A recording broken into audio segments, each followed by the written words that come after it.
listening to Between Two Bridges, a business-to-business podcast.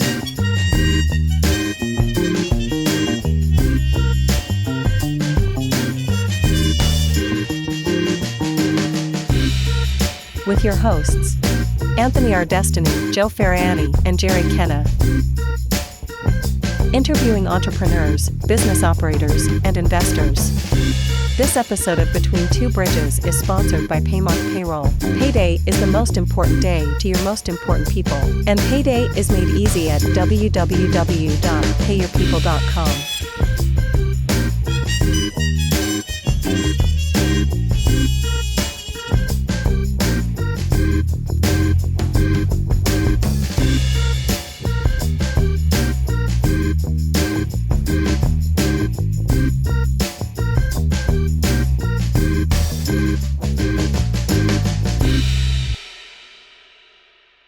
Alrighty, episode 26, gentlemen.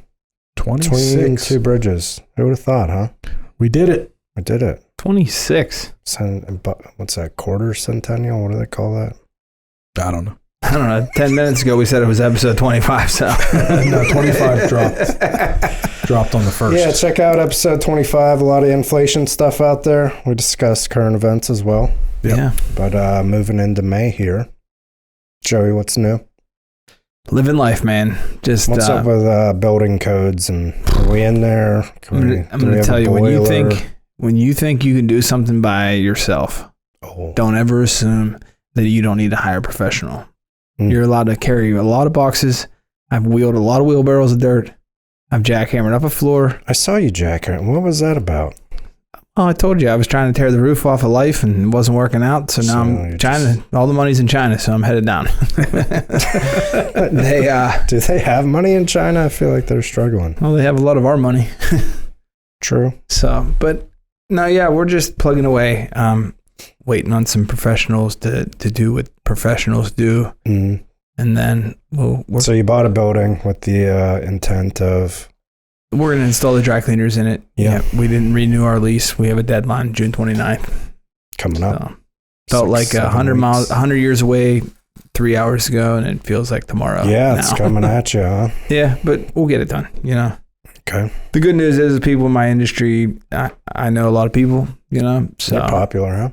Me, I'm not popular. You don't think so? I'm always asking for favors. So. I feel like you know a lot of people. My favorite thing is every time I introduce you to somebody and I'm like, oh, I have a guy who can help you out with that. About a half an hour after you meet them, you're like, oh, I used to hang out with that guy. Yeah, that's usually... You hung out with a lot of people. Yeah, when you're a bar rat, you know a lot of people. But when you start having kids and... Are you sponsored by Sea Light? At this point, I should be. Yeah. I mean, we have... I feel like I run in the opposite circle of all their sponsors. But we'll see someday, maybe. I mean, maybe that's why I'm here, just waiting for my Sea Light sponsor to come in. We all need sponsors. Jerry, what's new?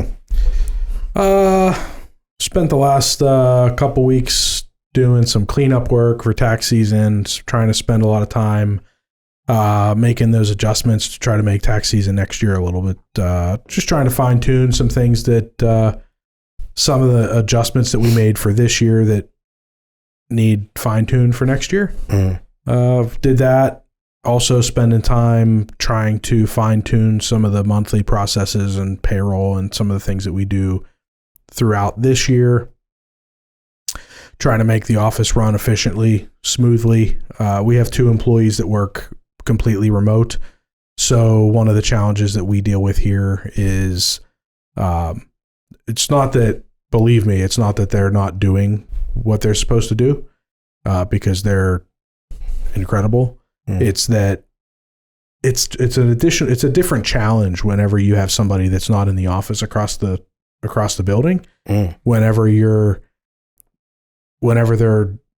in a different place, you have to have an idea of what's going on. And if you're I'm doing the billing for the client I'm billing the clients at the end of the month, so I need to be able to keep track of what's getting done and what projects we're working on. Sometimes we have these little one-off tasks, so a lot of times things kind of fall between the cracks, not getting billed, things like that. Just trying to make sure that we're doing a better job managing the workflow So I've been doing a lot of work trying to improve that process. I've said in other episodes that we try to stay a little bit more advanced on the technology side. So we try to make it so that my clients have more access to online access to their books and things like that. So we're trying to, I have a new software package that we've been using for a couple years, but basically just kind of scratching the surface. So I'm spending a lot of time reading about the functionality of this software so that I can use it for more of what it is capable of, to try to use it to to improve communication with clients, improve communication with my team, keep track of things. And it's nice because I can use it for everything from using it to manage phone calls, making sure everybody's getting the calls back, which is one of the things that I struggle with because the phone rings and I'm with clients and with meetings and in and out of the office trying to run multiple businesses. So sometimes phone calls fall between the cracks because my desk will get covered with Post-it notes. So I'm trying to eliminate that. And so this software, everything from that to just like daily little minuscule tasks to recurring tasks like bookkeeping, monthly bookkeeping and payroll and quarterlies and all the things that we do. This software allows you to kind of put that all in one place and then create automations and assign it to your staff members. And then it allows me the oversight to be able to actually track it all on my iPad. So I can be anywhere if I'm out in the field with clients, on the beach. Yeah, right. I can literally pull up my iPad and be like, okay, those payrolls are run, that bookkeeping's done. And then things like, I can get notified if something's past a deadline or if approaching a deadline. We've had issues where I'll see that I'll be like, hey, do we have updated books for Joe's dry cleaner? And, oh, no, we're locked out of the bank account. When I told you that 2 months ago. Jesus.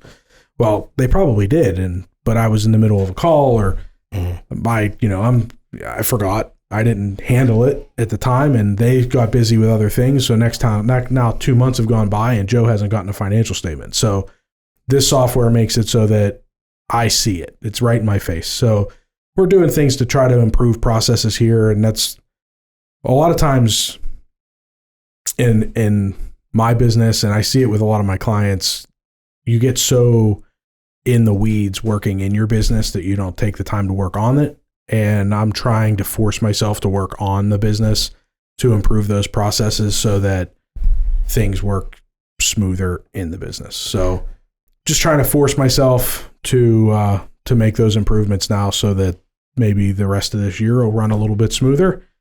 And that's been pretty much the big thing. So just trying to get caught up with the loose ends, the extensions, the things like that, and then trying to make those. So I've been putting a lot of hours in. I've worked during the day with the loose ends, the extended tax returns, the things like that, meetings, catching up with stuff, and then I find myself at night when I'm hanging out with my wife watching TV or something. I sit there with my laptop and working in this software and trying to learn about these automations, and all of a sudden trying to remember how to do all kinds of tech support stuff, IT stuff. But business owners can dream, right? Yeah, I mean, it's a step in the right direction. It's an investment. I feel like if I spend the next few weeks really focusing on making sure that this is right, like for instance, I got it to the point where I was able to launch this platform to my staff yesterday and say, okay, it's working. The automations work. So I jumped on a call Monday with my two remote staff members and said, okay, so this is how it works. This is what I want you to do. These are the steps that I want you to take. So it's adding a little bit of a couple extra steps to their process because they're used to just basically living in the accounting software or the payroll software, where now they have to use this other software basically track their progress in it.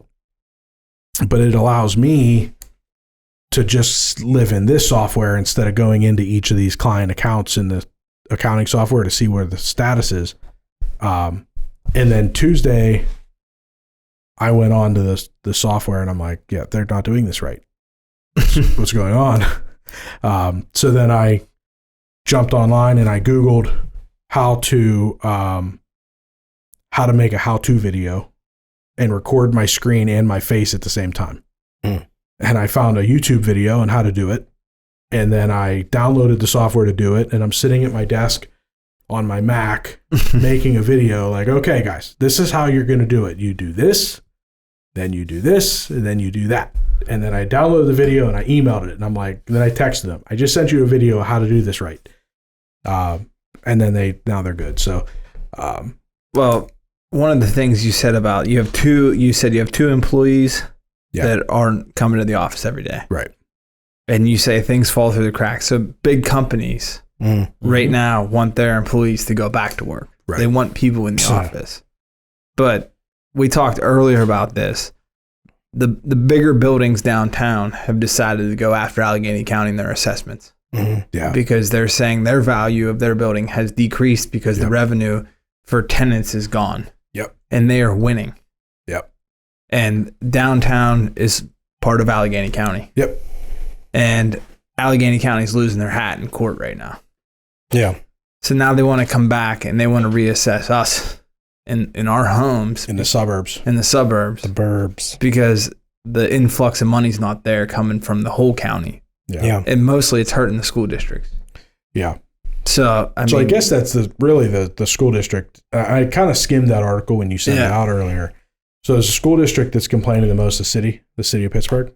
Yeah, I think they're the ones that started this. I mean, they've always had a funding issue in the city. Sure. But it's shocking to see that there's some school districts that are in excess than before. And that's probably because of new homes being built. I think Shaler's one of them. Yeah. Plum's another one. Richland's margin was small. But like even where I live in Fox Chapel School District is $35 million adjusted because people that are in the know that the county is acceptable right now. And if you go after them, they're willing to reassess. I mean, I'm in a good spot. My assessment's in a good spot, so I'm not going to argue it. Yeah. But there's some people that have been paying a lot of taxes for a long time on big houses. Yeah. And they're like, well, if you're going to do it with these big buildings downtown, and then they don't have the backbone in court. I mean, these townships, communities, counties, if you go after them, they have a principle. They can only stand on water for so long and then they sink. Yeah. So we'll see. I mean, everything needs to be reassessed. I think we've talked about it before. I don't think that it's our homes that need to be reassessed. I think it's these land trusts that are like 73 acres in Fox Chapel School District that are paying on a value of $1. Yeah. So if you're sitting on 73 acres in a school district that it's worth big bucks and you're only paying taxes on $1 because your family's owned it for 100 years, you're going to keep paying the taxes and keep the land. Yeah, but there's also an argument in that sense too, that the guy that's next door to that just bought the house that paid retail price in for 2024, which is inflated, that now Fox Chapel School District just reassessed his house because I know in Riverview School District, they get the welcome to the neighborhood letter where they reassess their house based on the new purchase price. It's not fair that the neighbor that hasn't moved in 60 years is paying this ridiculously low assessment value. And, so there's a serious argument here where it's not fair because it's not equal. You have houses where you have people that live there. When I bought my house, the people that lived there before lived there for 45, 50 years. When I bought my house, my property taxes damn near doubled. Right. Which is tough because you buy a house, you're looking at your budget, you have a certain budget in mind, and then all of a sudden, if you look at my housing costs, and I think we even talked about it last episode, it's like 40% of my housing cost is my property taxes, which never goes away. even after I pay off my home, I'm still paying to rent the land that I'm living on, right? Well, you get that. Well, I guess you get that now because it's your single home, but you get that Homesteader Act that they really help you out on. You know? They give you a big break on that, you know. But you know, the people that live next door that have lived there forever are paying a fraction of that. Right. And you're offsetting there. You know, and I love my neighbors, so I'm not going to be on here talking shit.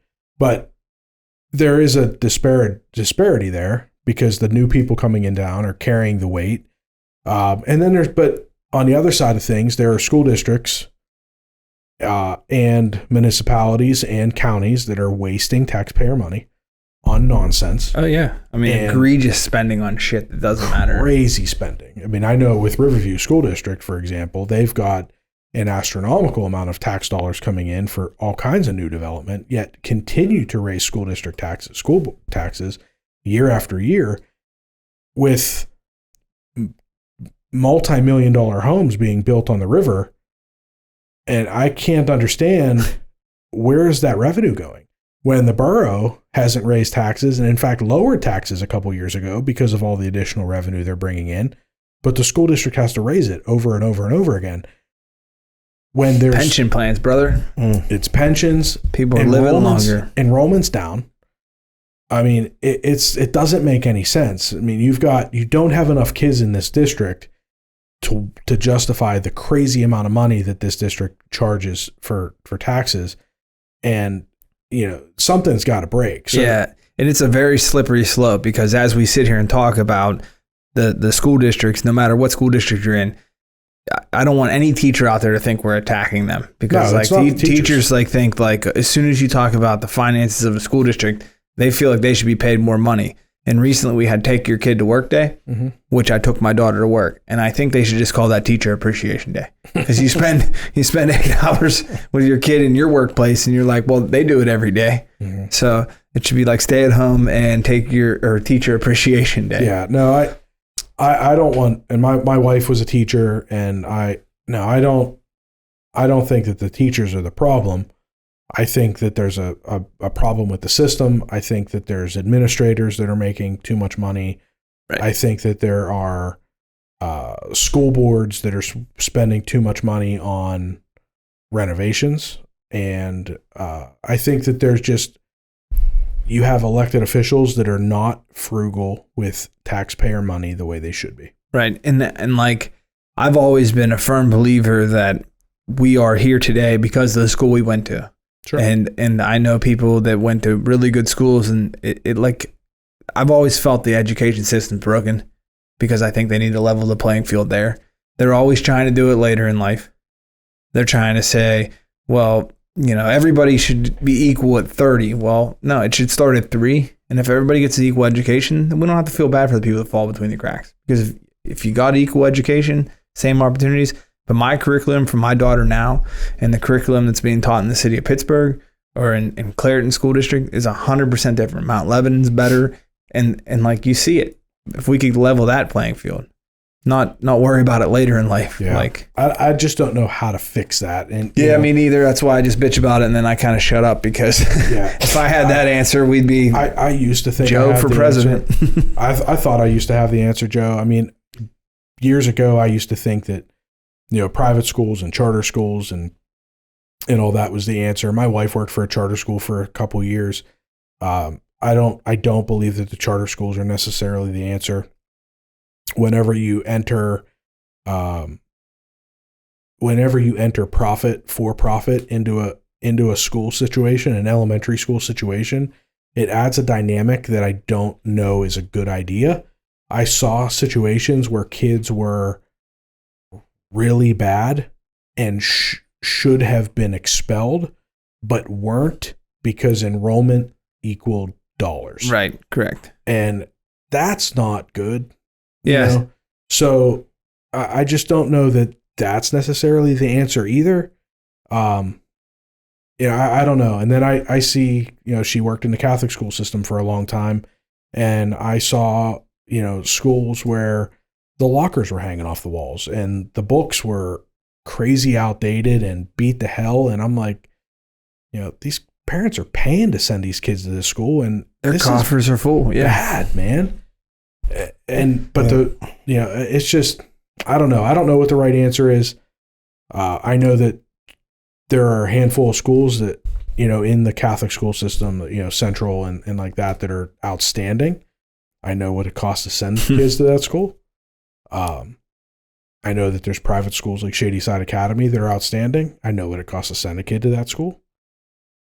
Yeah, I mean, you're really giving your kid a push forward if you can send your kid to those schools. Yeah, but you're spending more money to send your kid to kindergarten at Shady Side Academy than it costs to send them to Pitt. Right, and you know what happens when you send your kid to private school? You still pay your local school taxes. Exactly. You're just paying twice.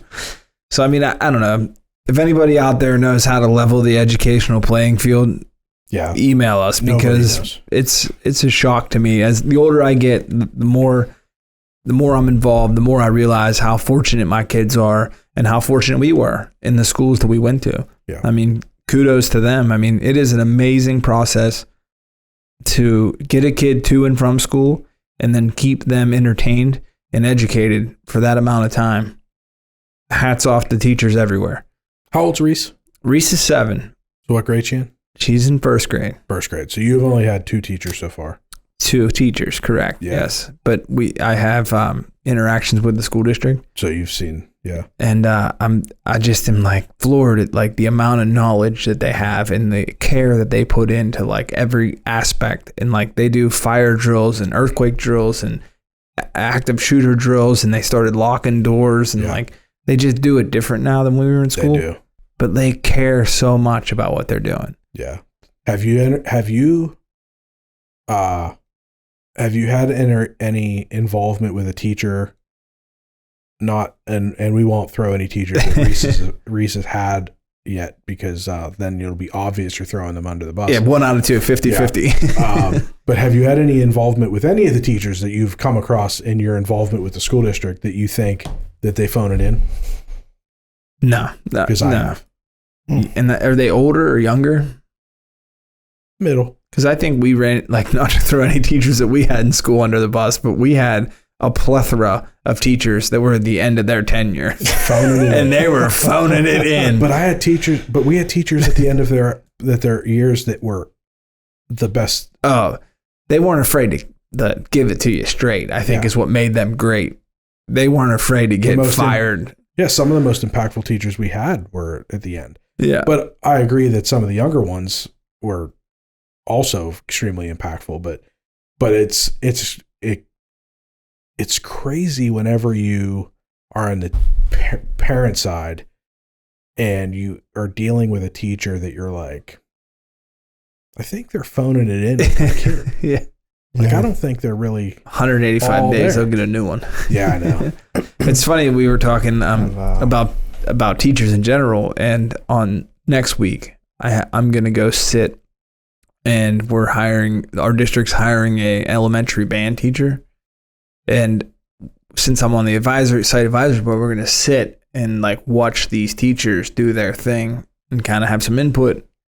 And I thought, like, man, I would have never thought that 20 years ago. I'd been like, but it'll be cool to be part of that process, because I think what you're seeing is that teacher probably ran into some bad parents at some point, and they're like, you know what? If they don't care, I don't care. But then they're talking to you, and you care, and they're just some of them are just weathered to no end. Has Reese told you? I made a mistake one time, and it's probably not a mistake. I should say it's a mistake, but I asked Vinny what they do during a lockdown drill, the active shooter drill, and I almost bawled my eyes out. Yeah, well, I got like a back door and like picture of the whole thing, and I won't talk about it on here because like it's not public knowledge. What he told you and what he knows and what that school district does in excess to that is unbelievable. I mean, there is state police involved. There's fire departments. I just asked him what do you do during an active shooter or a lockdown drill, and it was like terrifying. I just wanted to cry. Yeah, I remember like the most, like we had an earthquake drill, and you like got under your desk. Yeah. And to me, I'm like, we live in Western PA, but there was one earthquake in like 1967, and they got together and said every 82 months you have to have an earthquake drill, and we did it. But yeah, when you think about that concept and then you think about there's potential there. It's there. Like there. It can happen anytime. And I mean, like I always like think that in my personal opinion, I'm never going to be the parent that's like behind the fence, like waiting for my kid to show up. I'm driving my truck through the building. I live across the street. Yeah. Like I'm coming. Oh yeah. And like, you're coming. Like I'm coming. And if it's your kid's school, we're coming. Yeah. Which, I mean, we say that now, but like, I'm coming. I don't know. It's just like, we're very fortunate to live. And I guess if you look at the statistics, the school district doesn't matter. It can happen anywhere. Anywhere. It's just, I don't know. And it started with us. We were the first kids in school that this started. Columbine, you know. But there were others, but Columbine. Yeah, Columbine was the one that put it on the news. I'll throw some stats to the conversation. So property values in Allegheny County outside of Pittsburgh sank by nearly $570 million.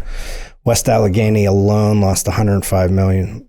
Riverview gained $8 million in property value. Penn Hills leads the list. Penny Hills, $25 million. Gained.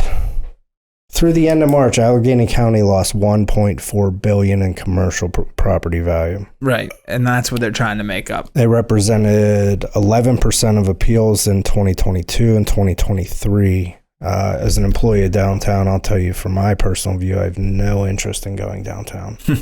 I'd rather work from home just because, as we've heard on this show, time is probably the most valuable commodity that we have. We're all pushing 40, so it's... Right. Why do I want to sit in traffic for an hour to go down there, sit in traffic an hour on the way back when I could be doing other stuff with my time? So that's where I stand there. But the downside of that is the downtown tax base goes down, which leads into our property value discussion. So if downtown's not making enough, the city's kind of going bankrupt, they're going to come after the suburbs for money. You know, it's interesting you say that because it's not only property then, because if you're working from home, you're not paying the income tax to the city. Yeah, that's true. So if PNC's based out of Moon, you furlough that, and that's a big part of your paycheck. Yeah, 3% versus 1%. Well, that's only if you live in the city, though. Oh, I thought you paid income tax if you worked in the city. No, you pay local service tax to the city if you work there. Yeah. Okay. But earned income tax goes to where you live. Okay. So Five properties experienced declines in assessed value of more than $10 million. Amazon Fulfillment Center in Findlay, Miracle Mile in Monroeville lost $17 million. Industrial Scientific lost $14 million out in Robinson. And then a senior living community, we'll have to look into this one in Whitehall, lost $11 million. I don't know what building out there is worth $11 million for a senior living home at that. But is there a lot to unpack there in Whitehall? I don't know. It's just wow. I think that these people are very smart in going after Allegheny County and saying, because in the building I am in currently, they reassess us every year, and I get a common area charge back and a tax charge back because they're not fighting it because they're not paying it. They're just passing the buck down the line. Yeah.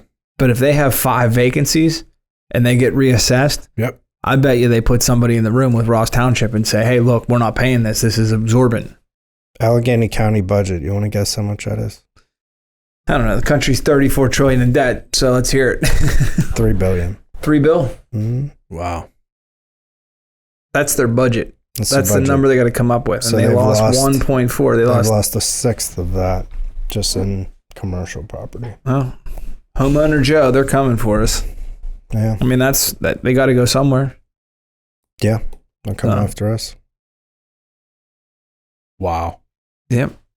So what they'll do, anybody that's buying a house now, it's like, man, we're just under budget. Love our house. We're good. Yeah. Get reassessed. And then all of a sudden, $600 over budget. Yeah. They foreclose. Yeah. We got.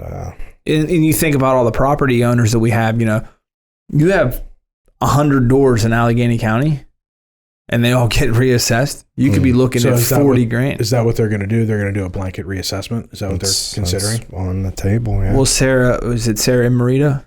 when she beat out Fitzgerald, that was part of her ploy. We're going to make people with money pay more money to live in their house. And nobody knows the situation of somebody that lives in a $200,000 or $500,000 house. As commercial property owners keep winning, they're creating headaches. The more that these owners succeed downtown, the more they're choking off revenue for suburban school districts that rely heavily on property taxes downtown. So money flows inward, outward. Right. Take away the money downtown. Well, I don't understand why that would affect any suburban school district other than the city of Pittsburgh. No, because it's an influx, because all county money goes countywide. And it's kind of what I've been bitching about for years is like... Maybe find a tax official. We don't get to vote. Does the county fund the school districts outside of the city of Pittsburgh? Correct. Oh, yes. They do? Yeah. Yeah, there's county funding all around Allegheny County. The problem is linked at the a county majority level. of it goes to Pittsburgh. And that's been my bitch forever is like... Pittsburgh is the most exorbitantly or excessive spender of Allegheny County's money. I get it because it is the major part of it, but we don't have a say in who the mayor is in the city of Pittsburgh, but they ride the coattails of Allegheny County with all of our money. Mm-hmm. So, I mean, I don't have anything personally against the mayor of Pittsburgh, but it's been broken for years. I mean, they voted on the stadiums. Taxpayers said no. City said, we're doing it anyway. I mean, the casino was supposed to pay for the arena. We're still paying for that arena. Yeah. So Chartiers Valley School District saw property values plunge by 20%. As a result, they'll have to dole out significant refunds to property owners. So it's kind of bankrupting the schools. Yeah. Well, and what will end up happening is even if Allegheny County does a small a reassessment, that's only a small part of what the property taxes are that we pay. Yeah. You know, Allegheny County's 4.73 mils, where, you know, Riverview School District's 29. Really? Yeah. Wow. 27, 29, something like that. So, you know, if that assessment might have a small impact on Allegheny County's budget, but it could have a huge impact on the homeowners in these different municipalities. 100%. I mean, we talked about it last episode. We're all trying to live in the new norm, the inflation. We're all trying to figure out budgets and understand where we sit and what we want to do. The people that don't care about budgets are the people that are in charge. Yeah.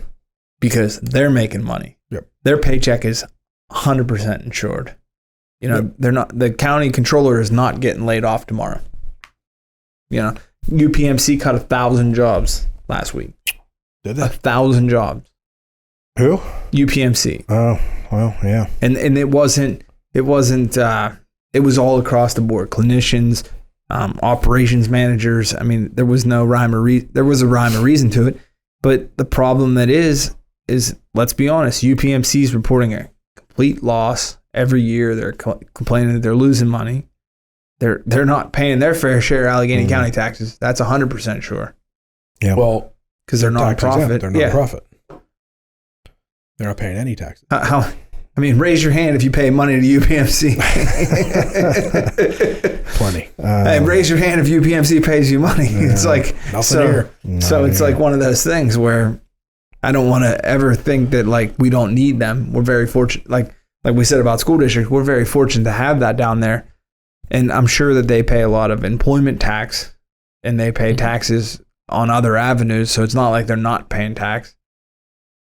But they own half of the city.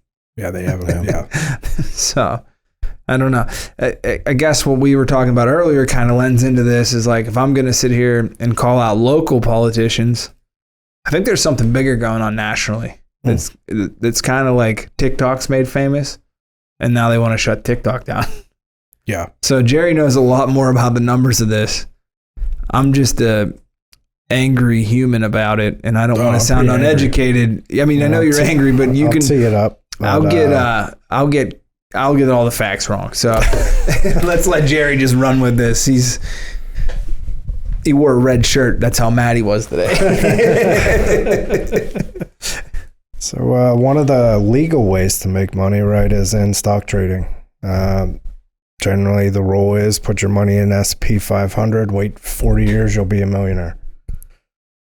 Some esteemed politicians have found secrets, I guess. So they are beating. They're either the smartest people in the room or something's going on. But we had 4 politicians.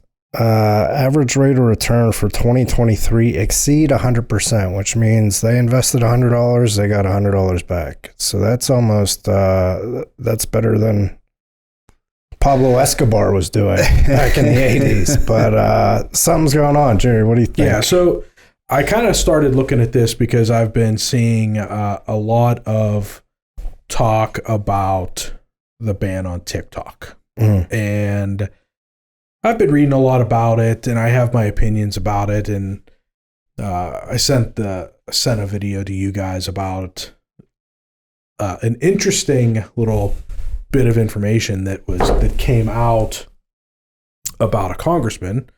That one of the authors, if not the author, Michael McCall, a congressman from Texas, a Republican, the luckiest man alive, a Republican congressman from Texas.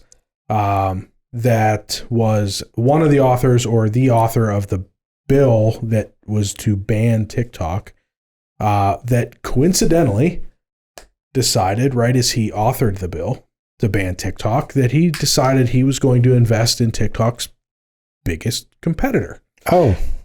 Yeah, just a coincidence. Man, that's strictly a coincidence. Just a coincidence. So the video that I saw, and I did some research and found the receipts. So in March, when he authored the bill to ban TikTok, he purchased on 3 consecutive days a total of $450,000. Mind you, he makes is that American dollar, U.S. dollars? U.S. dollars. Okay, let's be clear for those people keeping US score at home. Not U.S. Bitcoins. dollars. Now, keep in mind, he makes less than $200,000 a year in a salary. Yeah.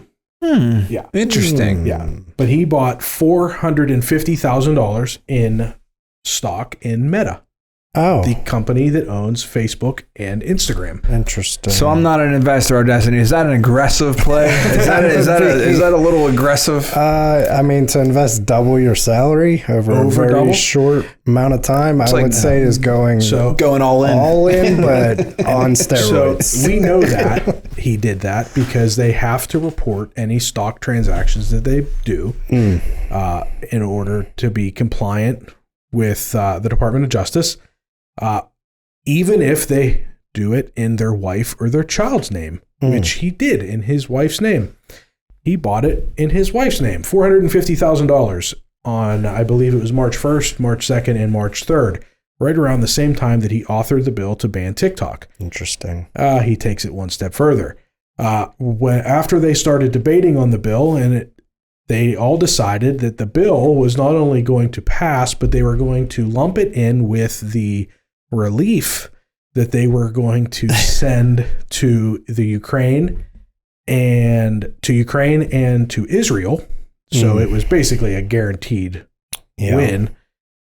He bought $700,000 more stock, $700,000 more shares in Meta. That time he bought it in both his wife's name and his children's name. Wow. So my man is on a cocaine bender at a roulette wheel. Just going for it. $1.15 million in Meta stock as he voted yes to ban TikTok. Wait, let's do the math. For Meta is $439. 1.5 million. How many years? 1.15. So how many years do you work at $200,000 to come up with that coin? Yeah. So I decided that I need to do some digging because we have talked before, and it is well known that we have government officials that have been doing some pretty shady things. Now, not that lumping a ban on a social media platform in with foreign aid to 2 war-torn countries isn't shady enough, but to also buy stock in a competitor while you're authoring and passing a bill to ban the competition. So I decided to start doing some more digging, and man, did I find some some good stuff. So I'm just going to give you some stuff. So I'm going to start off with a couple. I think you'll sleep better tonight getting this off your chest. So to touch on what you had just talked about, Anth. So I pulled the members of Congress with the best returns in 2023. Now, again, a good year is 10%.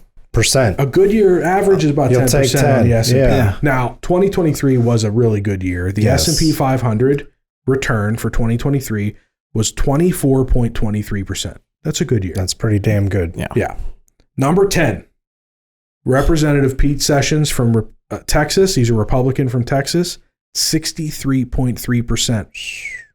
Man. Number 10. Aren't you getting 60% on your money, Joe? He should be full-time invested. 50-50 on the roulette wheel. He should not be in... He shouldn't even be in politics. Right. He should just be could retire tomorrow. Investor in money. Number 9, Nancy Pelosi, Who's Democrat that? from California. Who's that? Did she retire?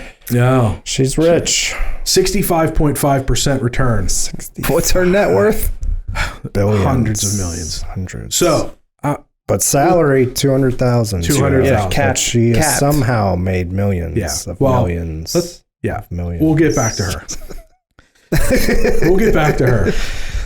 Number 8, Senator Richard Blumenthal, Democrat from Connecticut. 68.1%.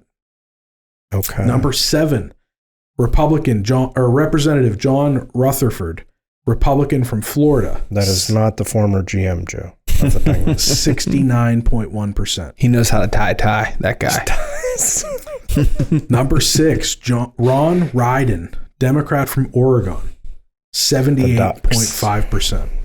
78%, Joe. Return on your money. What are we going to work for? I don't know. We gotta call these guys up. Number 5, stop betting. Seth Moulton, Democrat from Massachusetts.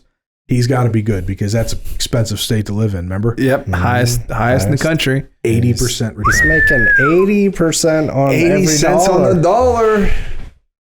Just 80%. counting Can cash. we see tax returns on these Can people? we get them? No. Representative David Rouser, Republican from North Carolina. West Carolina. 105.6%. My man is doubling money. Doubled his money. Doubling. Ooh, these people pay attention On during stocks. these. Yeah, they pay attention during these meetings. sees it in Mind his sleep. you, these go up and down every single minute. Yeah. From 9 to 4. Not for these guys. 9:30 These guys to just 4. go up. Yeah, it just goes up somehow. The Number moon. 3, Representative Garrett Graves, Republican from Louisiana.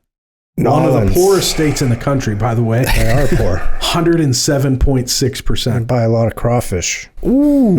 Number 2, Representative Mark Green, Republican from Tennessee.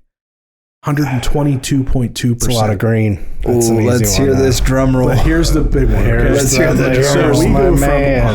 122.2%. Which is amazing. Amazing. That's 100% more than the S&P, which is Number the top 1. 500 companies in the United States. Yeah. This man has done 100% better than them. Number 1, Representative Brian Higgins, Democrat from New York. New York. 238.9% return on investment. That's a lot of slices of pizza, Joe, boys and girls. That is a lot of Jeez. icy lights. That is My. 2.5 cases for every case you buy. You're getting free. Dude, you could put yourself on unemployment and just feed the beast. You're getting a free mini keg with every case you buy. So most boy. people are thinking, how could they possibly be making this kind of money? they're just that smart. That's why here's they some- got elected, right? Here's some examples. Here's some examples of some of the shady Wait, I want to shit. point out before you go into this. You have trade examples? This is I have not. some examples. This show is not. We're not biased Republican or Democrat. Oh, no, there's shitbags on both sides here. These shitbags exist on both sides of Oh, the yeah, aisle. no, we got shitbags So on when you both want to sides. go in and If just I pull a mysteriously lever die, tonight, it wasn't my fault. Yeah. Yeah, when if you we just get go in and whacked pull a tonight. lever, red or blue, it doesn't matter. You're getting shitbags either way. You're just making them green. Yeah. Green. Yeah. Green. Yeah. Yeah. Okay, so how did they possibly do this? How did they do this? Okay, well, in November of 23, Okay. Nancy Pelosi bought $3 million of call options in NVIDIA. That's a lot of That's a lot of money. Right before she voted to pass the Chips and Science Act, which directly Whoa. impacted the domestic chip manufacturers like NVIDIA. Nvidia's She made good $5 stock. million that month. Wow. December of 22, Nancy's husband, Paul, sold 30,000 shares of Google right before the federal government sued Google for antitrust violations. Maybe that's why he got beat up. Wait, do you think that she ripped the speech up because she just didn't like Trump? Or maybe she was ripping it up because she didn't like what it was going to do to her stock platform? Yeah. So 30,000 shares right before they got sued. Okay. There was an investigation. Okay. Wow. They didn't decide that there was nothing to see there. Okay. So they just moved on. Nothing to see. Nothing to see. No charges were, no, they let it Just go. a coincidence. Yeah. At the beginning of COVID, we all remember that. Remember that? Yeah. They just got married. 3 senators, Kelly Loeffler, former Republican senator from Georgia, James Inhofe, former Republican senator from Oklahoma, Dianne Feinstein, late Democrat senator from California. Okay. The 3 of them go into a closed-door meeting. Closed door. Closed door, no press, no public, cameras. to discuss the implications of the economic impact of COVID-19, about government shutdowns and the potential of having to shut down the economy for an undetermined amount of time. What would No, that 2 do? weeks. It was 2 weeks. 2 weeks They to flatten the decided curve. 2 weeks, flatten the curve. What could they do They in 2 came weeks, out of that Jerry? meeting, sold millions of dollars of stock, and then announced that they were shutting down the economy for 2 weeks to flatten the curve. The Department of Justice did investigate. Sons of bitch. No charges were filed. The only thing that happened, Kelly Loeffler and James Inhofe both lost their seats at the next election. Wow. Dianne Feinstein died. R.I.P. R.I.P. Dianne Feinstein. Power. So, you want to know what? Anything that happens in D.C., I think I need a closed door meeting with some of these people. Yeah, maybe we should just follow the money. Okay, let's follow Yeah, all but of they their closed the returns. door. They closed the door. So what we need to do... But trades are public information, right? They are. They have to report them Right, we within, talked I think, about the 45 app. days. So what can we do? But they have to report them in 45 days, so they're ahead of the curve. Fucking right, they are. There's a stock news account called Unusual Whales that tracks Oh, yeah. I looked their into transactions. That. So But here's the problem. maybe we'll bring Okay. trafficking back. We can Right. run this by And I them. get that, but the normal human being, let's just say normal, normal invest is not willing to throw $100 out the window. Yeah. Right? Right. You're not going to throw 100. No.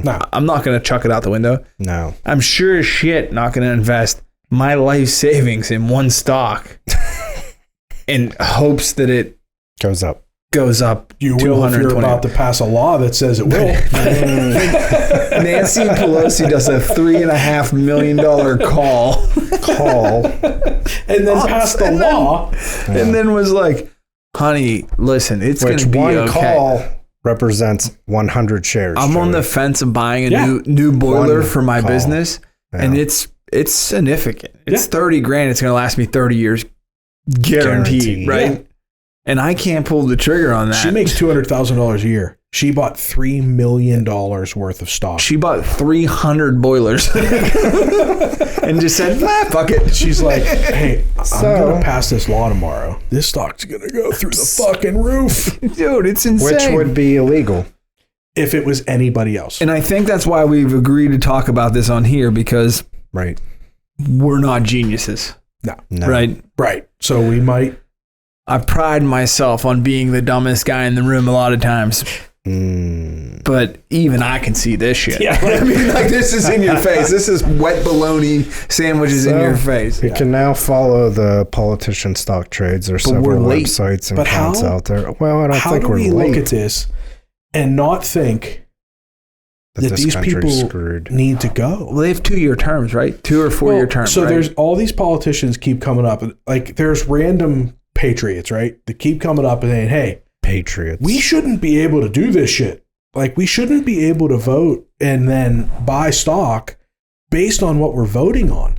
We shouldn't be able to. There's actually they should be frozen. Their account should be frozen. Rand Paul, who actually, as I was doing this, Rand Paul lost money last year in this. His investment. Because he's like, I'm losing money. I'm bitching everybody out that's and I making didn't put money. it down, so but I think it was like 63%. Like he lost his ass. Because Okay, he was voting He's on like- the wrong side of these bills. He was like, listen, I'm not paying attention to anything. I'm voting against. I'm buying everything you guys aren't. Yeah. Here's one. So 2 weeks ago, Senator Tommy Tuberville, Yeah. Tommy T. remember, coach, right? At one point, bought a small company called Humacyte. That stock has risen 44% in 2 weeks. Did he sell? They are a small biotech company that makes implantable human tissues. Guess where their testing lab is? DC. Ukraine. He bought a business in Ukraine. I saw a press that I was looking at on eBay. Can't make that stuff up. And it was in Israel. He sits on the Armed Services Committee, who we just sent billions of dollars to Ukraine.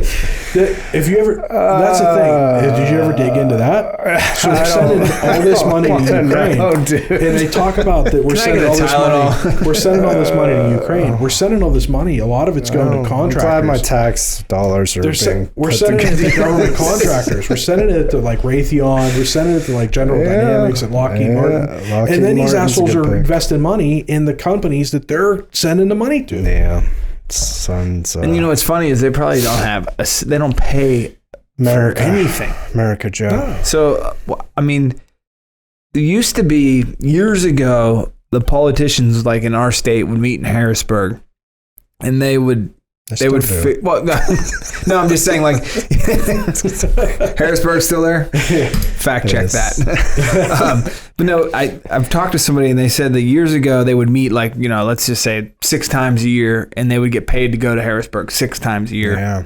And then they figured their shit out because they weren't. If they had to go the 7th time, it was coming out of their pocket. The state wasn't paying for it.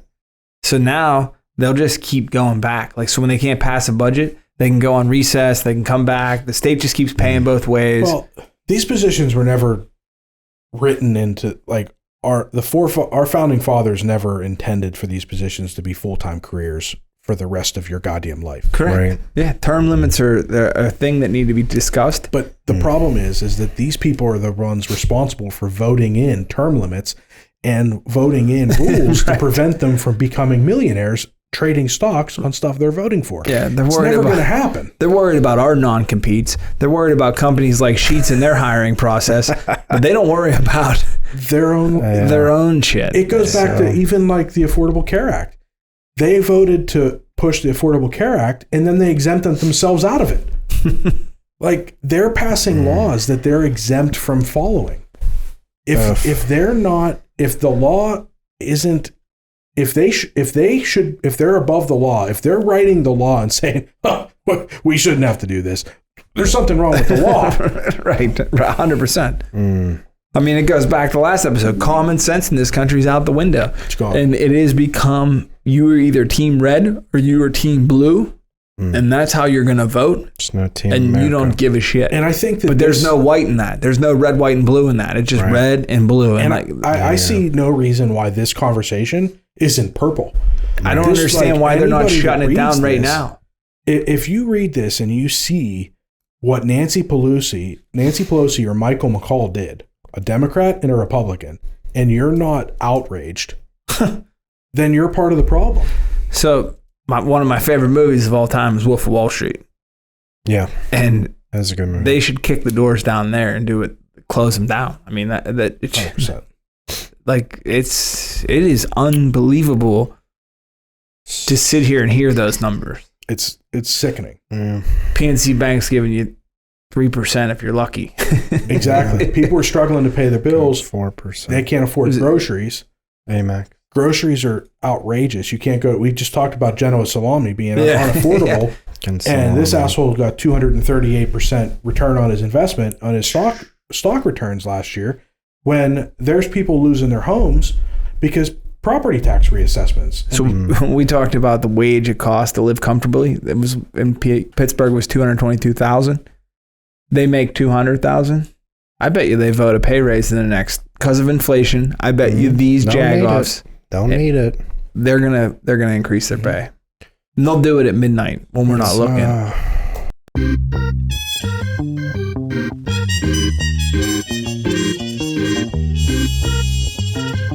And now a brief word from our sponsor.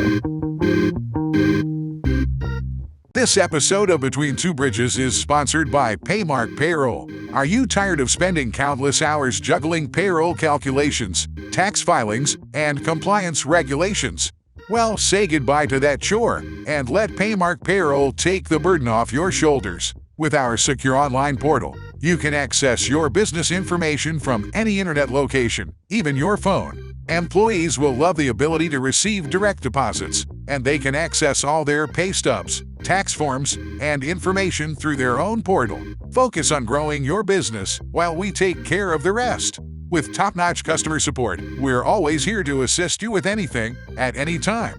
Don't let payroll stress hold you back. Choose Paymark Payroll and experience the freedom to thrive. Contact us at payyourpeople.com for a personalized consultation and a demonstration of our powerful payroll solutions, and see how Paymark Payroll can better your workflow. That's payyourpeople.com. Join the growing list of satisfied businesses that have embraced the convenience and efficiency of Paymark. Payday made easy. Your business deserves nothing less than the best, and that's exactly what Paymark Payroll delivers. Now back to the show. It's home improvement season, Joey. Spent a lot of time at Lowe's. Shout out to Lowe's people. They load a lot of... I'm on the fence between Lowe's and Home Depot.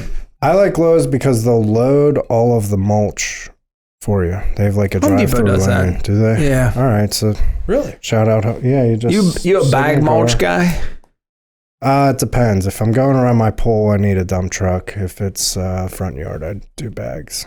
But Shout out, my way there, shout out to Recupero Supply. They'll deliver. a lot. Yeah. Maybe we'll have them on. Make check payable to Between Two Bridges podcast. Yeah, we're not. Sorry, that's my last freebie. But, I, on occasion, stop at Sheets. Shout out to Monsters and Caramello. Those are my go-tos. They still make Caramello bars? Oh, Caramellos are pretty good. I do have a beef with them. I need more than just a king size. There's no bags of Caramellos. They make bags of Snickers, bags of M&Ms. I can't get bags of Caramellos. Well, you're down some LBs. If you got bags, you might have problems. You just got to watch your calories, man. But Mr. Joey Biden was there not too long ago while campaigning in Pennsylvania. Yeah. However... At the same time, the Equal Employment Opportunity Commission filed a suit in Baltimore against the Altoona, Pittsburgh, or Pennsylvania-based Sheets and two of its subsidiaries, claiming a disproportionate impact on minority applicants that has run afoul on federal civil rights laws. well, I don't want to attach that to Biden. I don't think he knew that was going on. I think I don't think he knows much. To be fair, I don't. 700 stores in 6 states are claiming discrimination. What do we 700 stores. Sheets has 700 stores, 6 states. 6 states. Yep. What are their basis? What's the basis of the claim? The basis. They discriminate against Black, Native American, and multiracial job seekers by automatically weeding out applicants whom the company deemed to have failed a criminal background check. So you don't get a second chance in America. So at Sheets, at least. I mean, if they have a baseline for their hiring process, which a lot of companies have laxed over the years because of the lack of employees, if they have a baseline and it doesn't include that language, I feel they just have a hiring process that's higher than most. It's a privately held company, by the way, family run, 23,000 employees in Pennsylvania, West Virginia, Maryland, Ohio, and North Carolina. Sheets is also notably paying a higher wage than most gas station employees. True. So they probably do have a higher background check. I think this is much of to do of nothing. Okay. I think that the optics probably didn't meet whatever they were looking for. I don't think that Steve Sheets has decided to not hire African Americans. I would hope that's not the case. Sheets is pretty involved in the local community, believe it or not. Yeah. I sent an email on a blind email to Sheets for a golf outing that I run, and they were the first company to respond and donate to the outing, and we're glad to help. I like Sheets. I do too.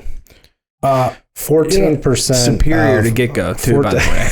It's not even competition. 14% of minority applicants were denied compared to 8% of white applicants. So here's my take on this, and What's the time frame of this? What's the basis of the time frame? Is it like last year, 2 years? This article didn't really say. And who put the article out? Fox Business. Okay. So it's these Nazis. Yeah, I mean, I think it has a lot to do with the picture that they're putting it out. They're trying to like so put discontent. Right. So here's the thing. There might be more. None of us know Steve Sheets.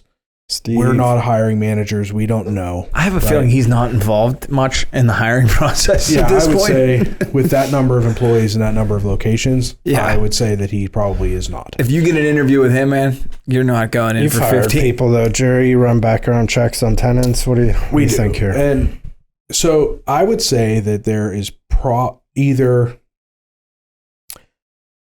would say that this is either not going to stick because there's no way that you can tell a business owner that he cannot run a background check on an employee. That business owner is trusting that employee to deal with money, other employees, customers, food, inventory, et cetera, et cetera. The list goes on, intellectual property. You have to be able to trust the people that you have working for you. Like you said, I own a property management company. We run background checks on tenants. I actually got into the habit of running background checks on clients. Not to a crazy extent. Pennsylvania has an app called PAE Docket, so you can run and see what kind of stuff comes up on that. I did that because I started doing that because I had a client several years ago that burned me for a significant amount of money, and it turned out that he was arrested for fraud and had a track record. And so at that point, I started going through that habit to try to prevent myself from becoming victim of that again. I've never turned a client away because of anything that I found on there since then. Thank you. But it's more just an educational tool. Yeah, you want to know who you're doing business with. Right? You also want to know who you're hiring and that you're letting run your business. Yeah. So, but here's the advice that I would give to a client that was running background checks on employees. So I'll tell you, as far as the property management company goes, whenever we started the property management company, it's common practice to run it on tenants, right? Well, it's not to normal human beings. It's not about race, sex, sexual orientation. It's really just about being a decent human being. You create a standard, you create a baseline, and you stay consistent. Mike Tomlin says it all the time. The standard is the standard. If you're consistent, and there are organizations that will come in and test your property management company to make sure that you're not getting special privileges, because fair housing, exactly. You have to make sure, because you don't want to get yourself into that trouble. Man. But if you're not an asshole, you're not going to get into that trouble. So we don't have to really worry about that stuff too much, because we're not in the practice of doing that. There's no reason to. So I'll give you a second. Reload. You got me all worked up, man. So you create a baseline, and for something like this, maybe he has a list. Maybe they have a list of crimes that are committed that are automatic denials. Right. Financial crimes, theft, things like that are automatic denials. Based on what you had said, what this article said, there are automatic denials that are automatically rejecting these 14.5%. I'd imagine it's credit card fraud. It's probably retail theft. Yeah, I mean, and if the baseline's the baseline, if the standard is the standard, and they don't waver from that, this is just an unfortunate circumstance that, that 7% of African Americans unfortunately have this in their background compared to other people. I'm the only one with a record at this table. Apparently, I drove the wrong way.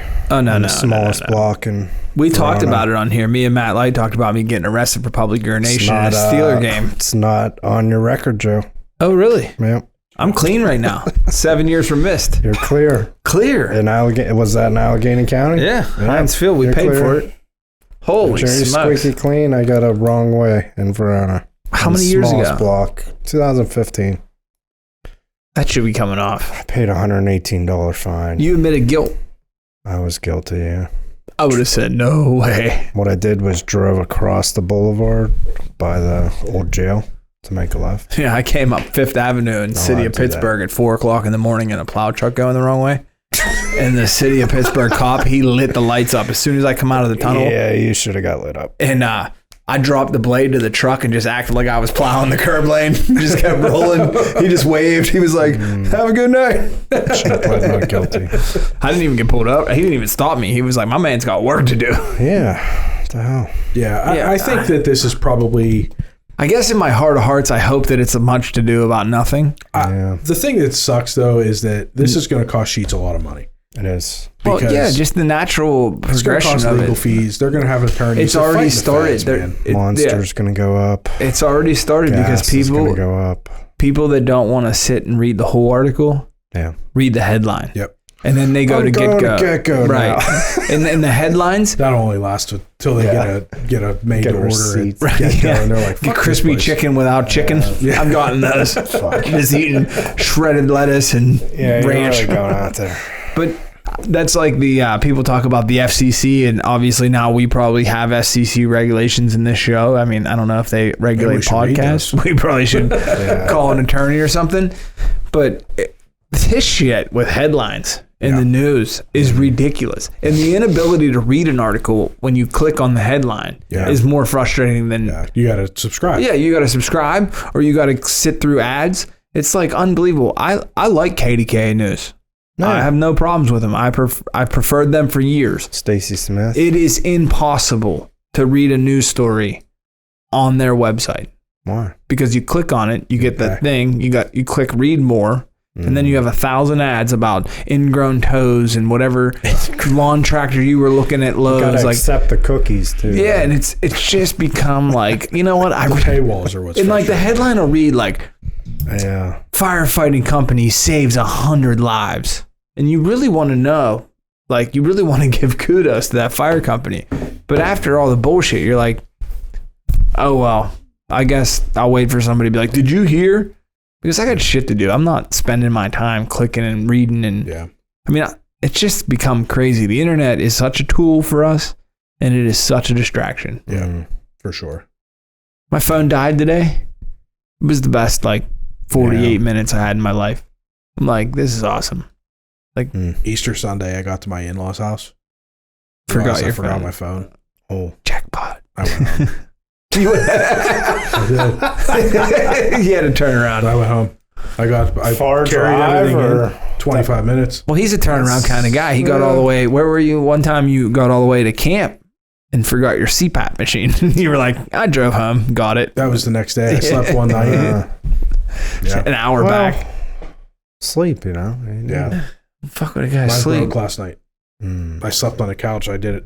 You broke? Yeah. It every 6 minutes, it kept coming up with an error message saying that there was some sort of leak, and it would just shut off. So every 6 minutes, I would basically suffocate. Yeah. You can't breathe with that thing in your nose. So I tried fixing it a couple times, and then I just got frustrated. I'm like, I guess I'm going downstairs because I can't keep everybody else awake.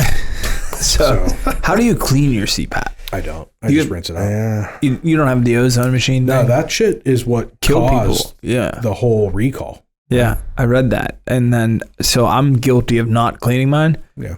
And just get new shit. Well, right now I've been working so much. I'm so tired. I'm just like, I just sleep no matter what. I'll just die in my sleep. I don't care. I'm just so tired. When I get home, I'm so tired.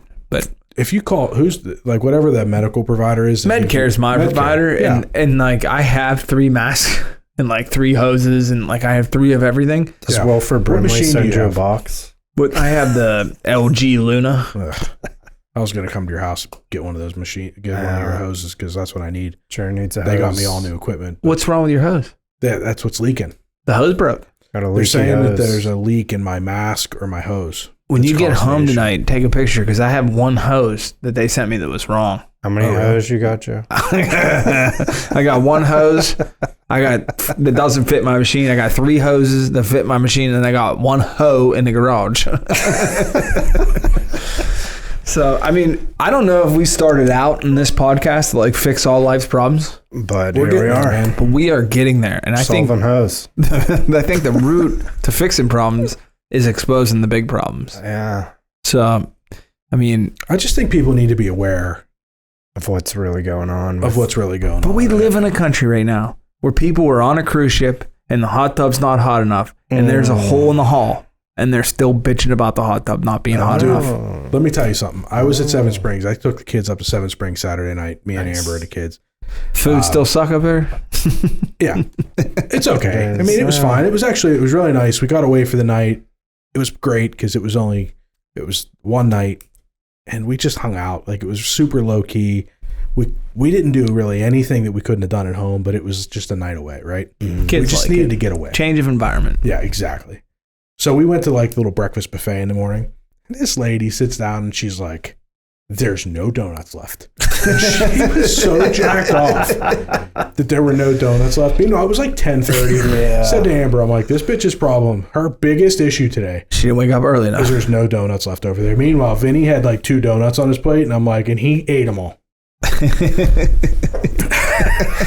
Wake up earlier. That's a lesson in life. You know, saw a lady return. I went to Dairy Queen recently. She returned her fountain drink because it was too syrupy. Syrupy. Man, add ice, baby, or just have a fucking drink it. Have a water. Yeah. Throw it out. You know, get over it, man. I see that too because I'm pretty relaxed when it comes to that. And talk about inflation. I spent $40 on 3 meals at Dairy Queen. Mm-hmm. So I went $40. Shout out to the Dairy Queen on Babcock. I was there on Saturday. Took my daughter there on way home from a party, and there was the lady that owns it was working. She had 3 new hires lying out the door. She couldn't apologize enough, and I'm thinking it's a shame that she has to apologize. Yeah, because look around. She's busy. It's gonna be a couple minutes till you get your Blizzard, and then speaking of messed up orders, I get the Royal Cheesecake Blizzard. And it's the one like where they put the insides, the cherry. It's awesome. Well, the girls knew. She didn't know. She blended the cherry and the cheesecake, so I didn't get my chunks or anything. That bitch. And I was like, yeah, I should have turned around and just threw it at her. But it's you know, it's life's luxury. You're eating ice cream. Like, we're complaining about the hot tub. Who cares? I'm like, you know, I'm dealing with Allegheny County on shit that's out of my control right now. I may or may not open in the 2 months that I need to open in. I'm digging holes because that's what's keeping my mind off of the stress of all of this. That's all you can do, man. And you think I'm worried about a fucked up Blizzard from Dairy Queen? Yeah, I mean, it's sweet, creamy, and in the cup. Who gives a shit? Yeah, and then they have a sign that says if they don't turn it upside down, it's free. I'm like, if you call somebody out on that, you're a fucking jagoff. Oh, you're the worst. You need human to be put in check. Yeah. Like, those things should check the society of people. Like, it shouldn't be the worker. If you call them out on that, there should be a special tax bracket for you. If I'm the employee, if I'm a kid, like if I'm 16 years old and I forget to do that, and somebody's like, fucking chucking it at you. Yeah. Whipping it in the car, dude. I'm getting fired anyway for giving a free Blizzard. I'm throwing this shit at you, bro. Right. I mean, it just drives me nuts that you're going to call out. I mean, the government's going to call out hiring practices when unemployment is at an all-time high.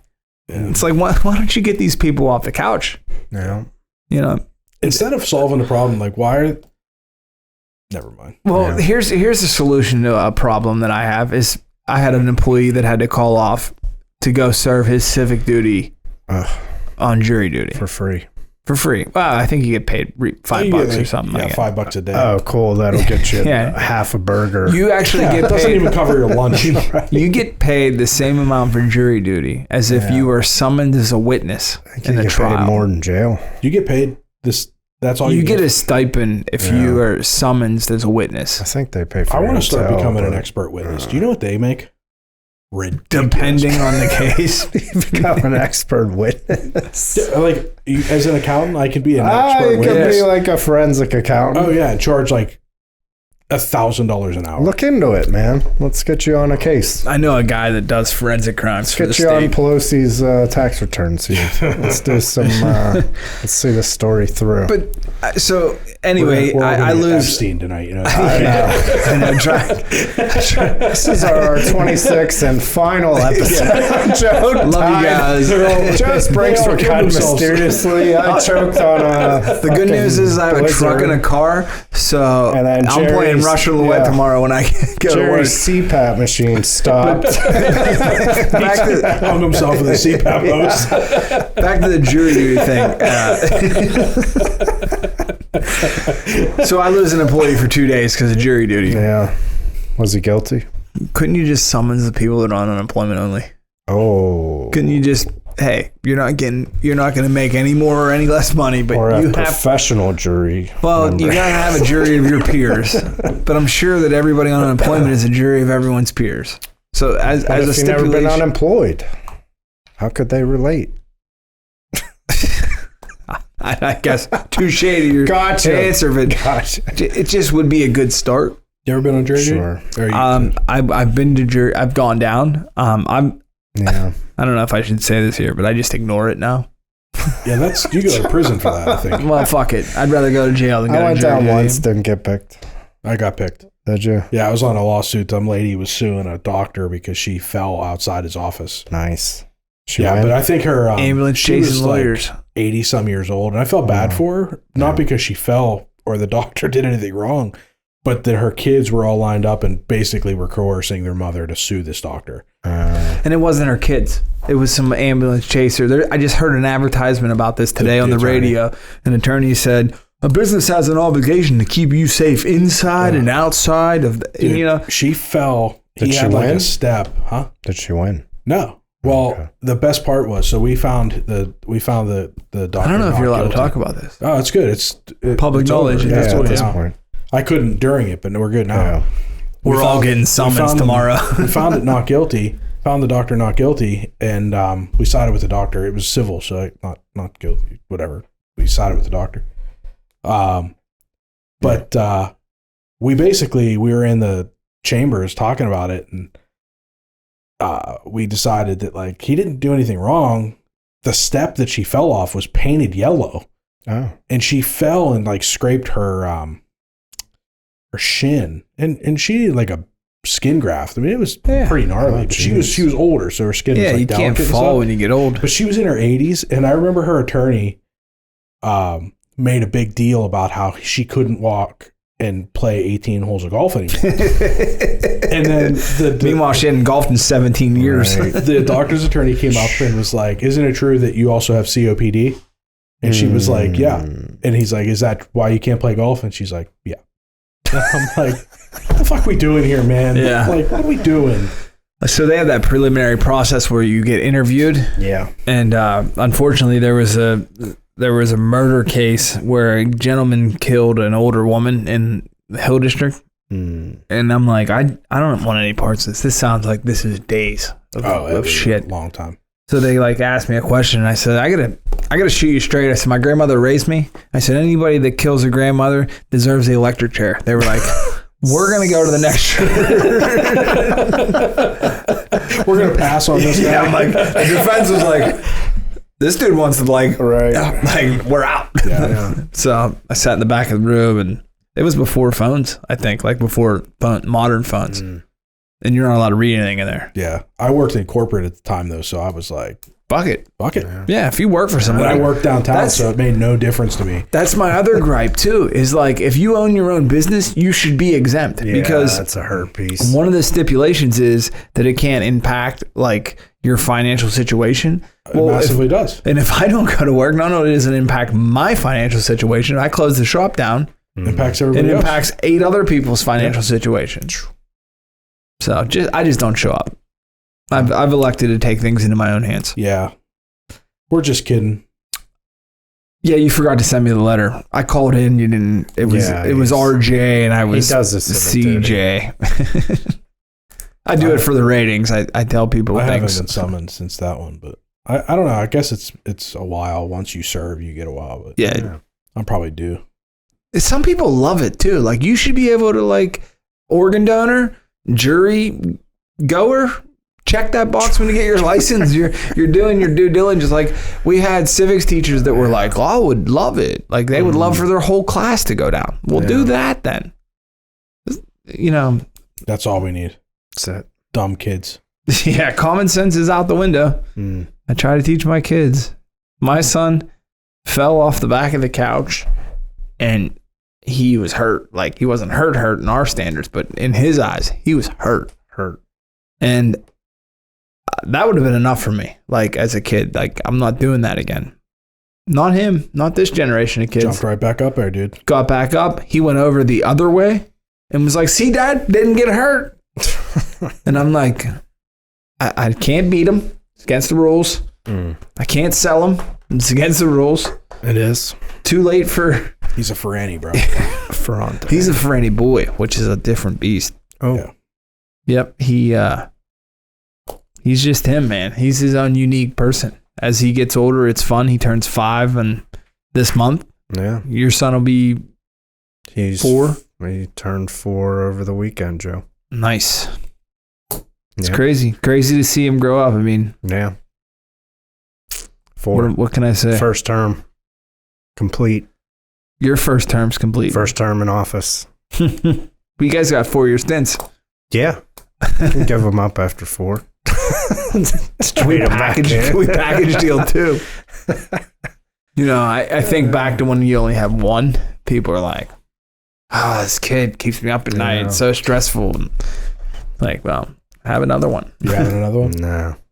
There's 2 things in this world, and we talked about it earlier with the school shootings and stuff. There's 2 things in this world that would crumble me as a human. It's one, if something were to happen to one of my 2 kids. I don't know. I can come back from anything, but I would be in the fetal. I would be ruined. Yeah. And the other one is if my wife were to tell me we were having another one. God. Those are the 2 things that would ruin me as a person.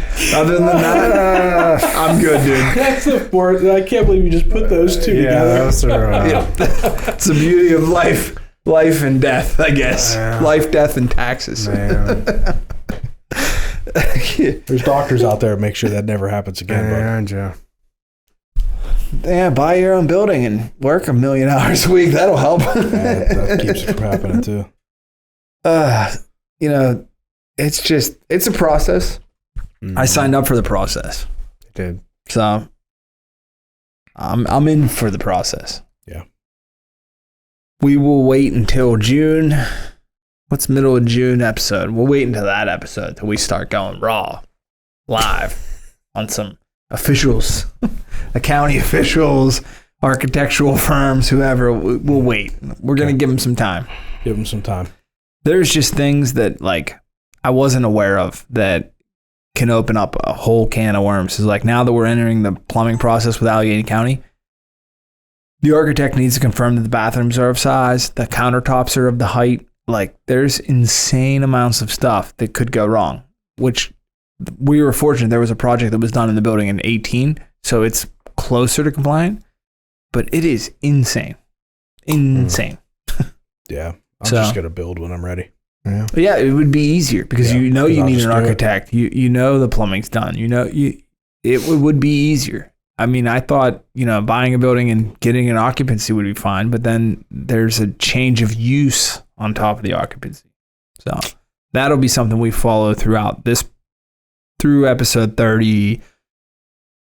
I'm hoping by episode 30 we're shooting this in the new plant. Oh, all right.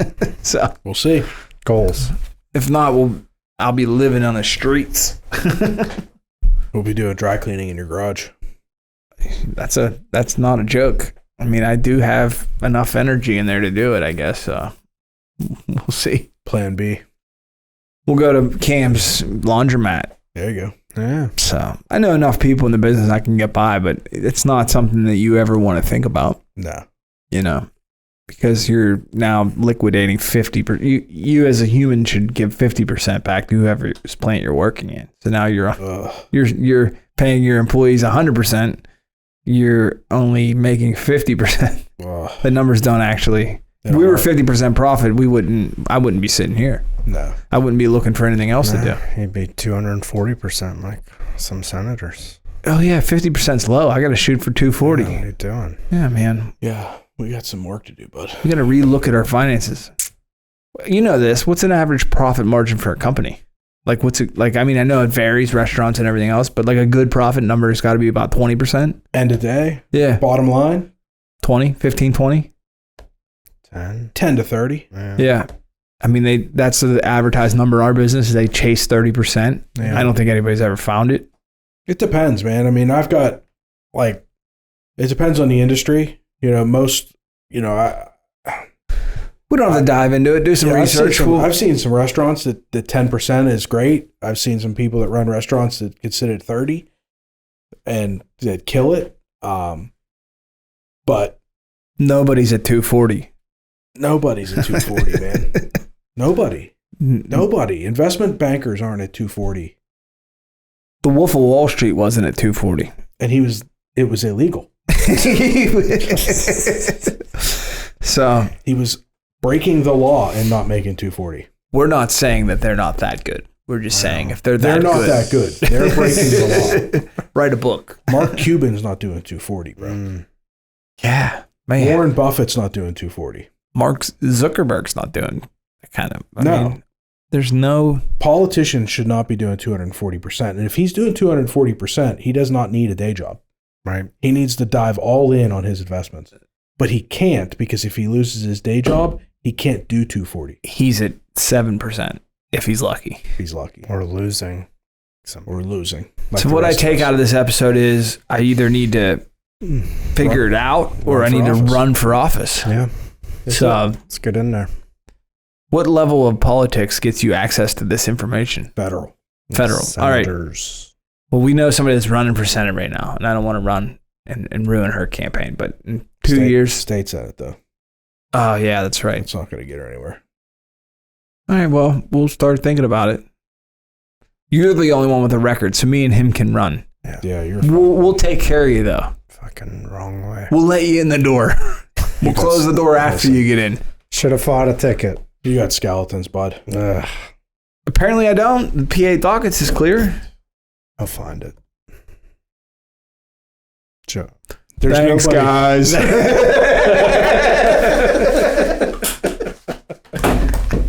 Thank you for listening to Between Two Bridges, a business-to-business podcast. Find and follow us on your preferred podcast streaming platform. Like and subscribe, and leave us a rating and review. You can join us socially on Facebook, Instagram, TikTok, and Twitter. Yes, we still call it Twitter. You can email the show at info@betweentwobridgespodcast.com. Until next time, make it till you rake it.